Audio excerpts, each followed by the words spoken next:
Hello everyone, Sanbonani, Dumelang, Social media users were in uproar after the Department of Correctional Services announced that the deceased squatter camp rapper Nkululeko Flabba, Habedi's then-girlfriend Sindisiwe has been released from jail on parole.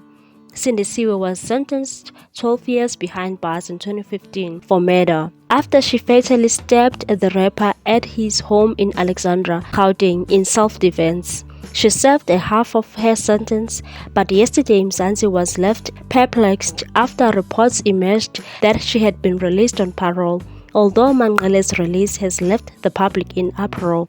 According to Sowetan Live, Flabba's family does not want to dwell on this. This is because they have forgiven her. Tsebang Habedi, who is the brother of the late Flabba, told the publication that he is at peace with her release from jail. This was bound to happen. She's out.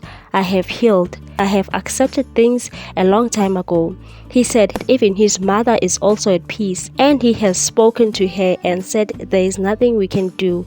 If we dwell on that, we will be going backwards. Moreover, he said they wouldn't have been able to move on if they hadn't forgiven her, and said it wasn't an easy journey.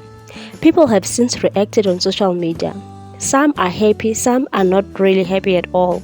Someone wrote, people who are throwing tantrums claiming that Sindisiwe was released too soon fail to appreciate that the overarching mandate of Department of Correctional Services is to rehabilitate offenders and reintegrate them into society.